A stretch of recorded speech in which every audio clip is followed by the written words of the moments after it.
Yaqan Nukiy, the Lower Kootenay First Nation, are the original inhabitants of a territory that runs parallel to what is now the U.S. border in the southeast corner of British Columbia. The Yaqan Nukiy remain deeply connected to their land, culture, and language, with over half the nation's members living in their main community near the town of Creston. I'm on my way to the Lower Kootenay Nation to meet with Chief Jason Louie. I want to learn about a new housing program his nation is implementing to make the homes in this community more energy efficient.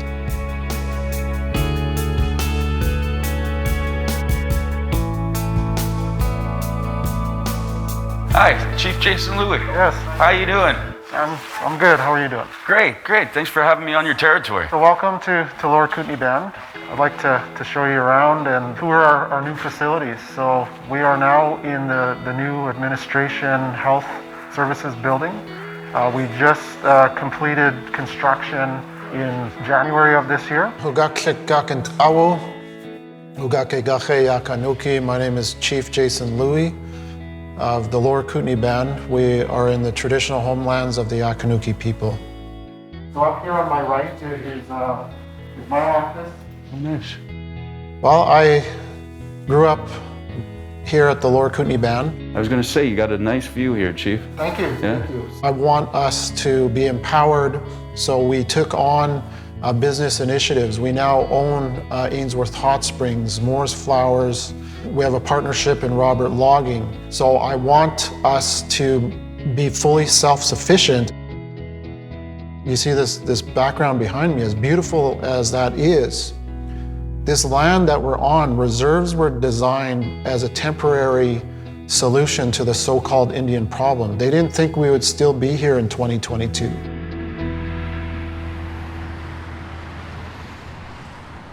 We're also making up for the mistakes of the contractors that came in, because there's this horrible mentality going back to the 80s with some of these houses.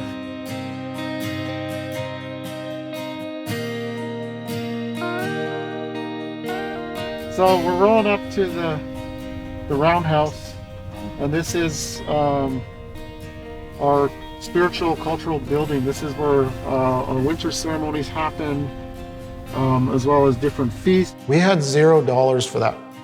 People laughed at me, us. They said, how are you going to get 1.5 or $7 million? You have nothing. And I just said, well, watch me. Watch us. And I thought, you know what, where there's a will, there's a way. And we lobbied some of the corporations that are extracting resources.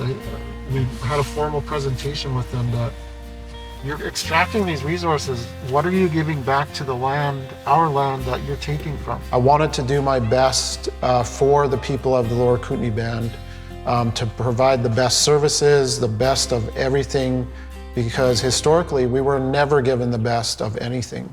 The West Door, we're lucky, we're privileged to be able to use the West Door. That means we're in good health. We're dealing with something that, you know, sometimes it's life-threatening, and these people need big prayers.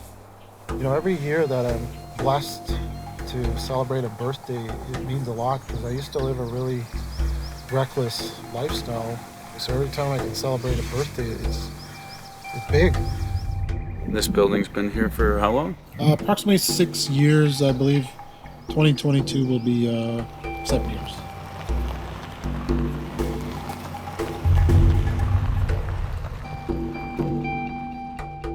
Housing in particular is very personal to me. And the mentality of the contractors, they thought, okay, they love to come to build on reserve because they didn't build to code.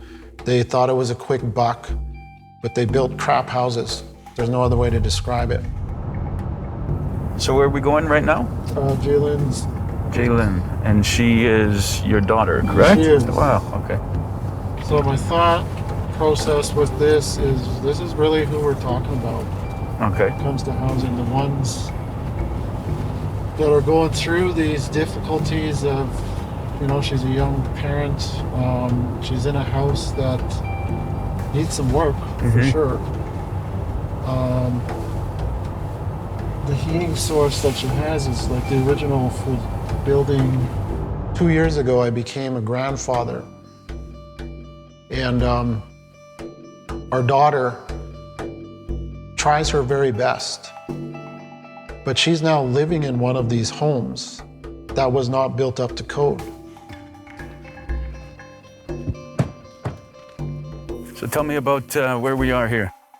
This is Jalen Louis' place and the partner, Cody Pinto. But our daughter, who is struggling to survive with this young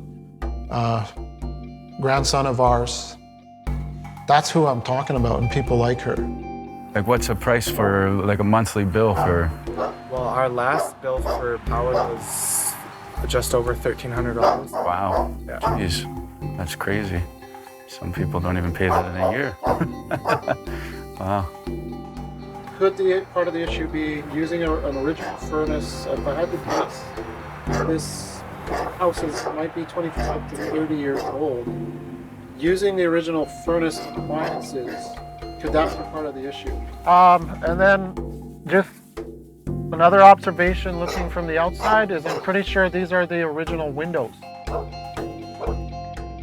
You can lose a lot of, and I can see this window right here. Look at that gap at the bottom. Yeah. Now, can the nation go back to these contractors and make them accountable in some way? You know, this place has been here for 20 to 25 years. A lot of these contractors are long gone, and they basically left here making money off of very shoddy work. Why can't we just swing for the fence and say, let's make it a goal to get heating and cooling efficient sources in all these homes? So these families, and a lot of them are single parents, single moms that don't have to make that tough decision. Do I get my kids diapers and their formula, or do I pay the bill? Which is it?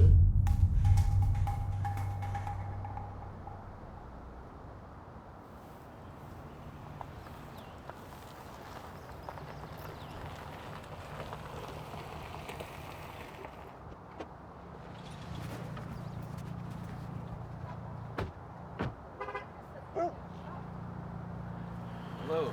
How's it going? Simon. Hi. Nice to meet you. Nice to meet you. Carol. Carol, nice to meet you. Hi, Simon. I'm Debbie. So I'm Debbie Edge-Partington, and I'm the housing coordinator here at Lower Kootenay Band. I've been here for about 8.5 years. Yeah, we are at a home right now that we're doing some energy efficient and health and safety renovations. Okay. We partner with Fortis BC and Columbia Basin Trust ISK on these renovations. Okay.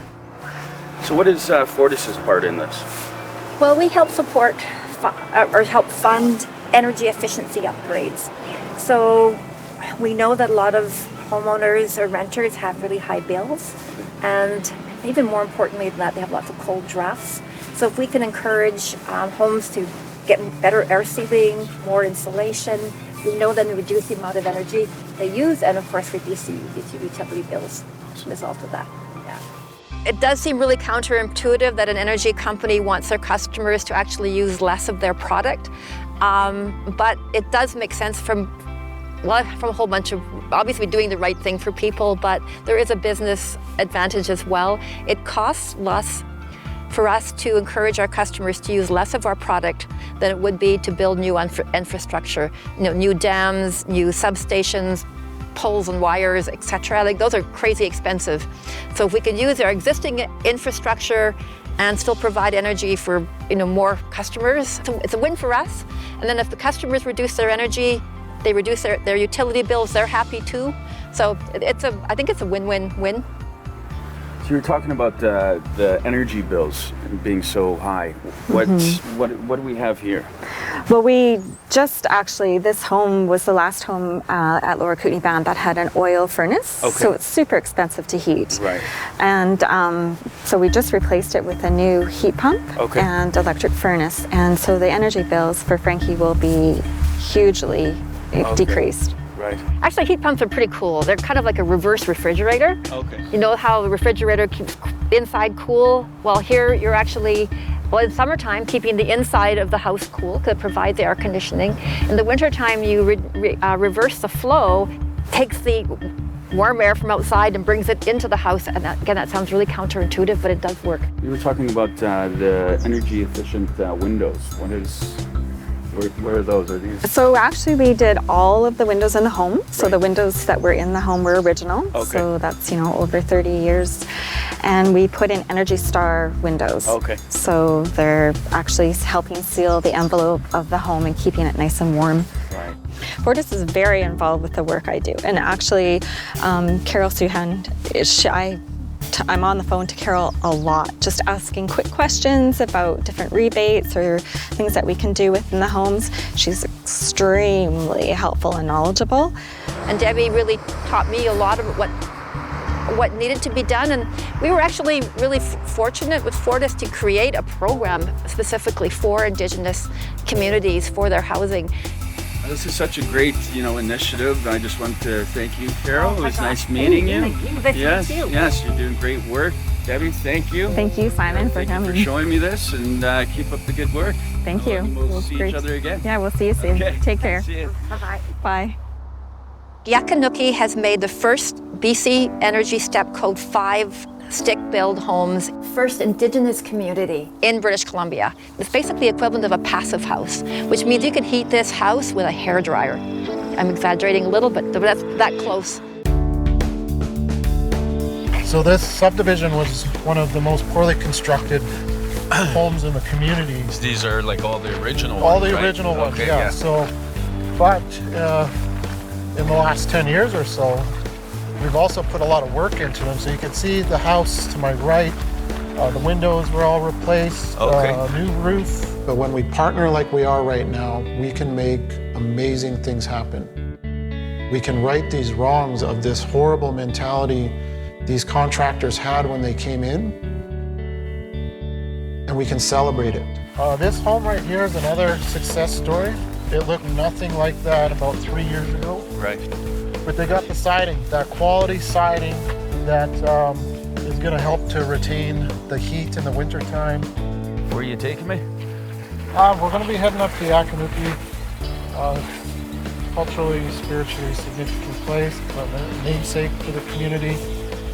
So it'd be good to conclude the day up at this beautiful site of ours. What does Yaqan Nukiy mean in your language? Well, literal translation is place where the rock stands. Place where the rock stands. Everything is a spirit, so you can hear over here, squirrel. Right. Squirrel is the gossiper. So he's telling the woods that he might not see us, but he hears us. Right. So he's alerting the forest. He's always gossiping. Huh. The wind is a spirit, the clouds, and then there's some entities of little people. So this is our namesake. Wow. This is where I come to give guidance when times are tough. So opportunities like today is a prime example of establishing these alliances to get what we need to achieve for the betterment of all of humanity.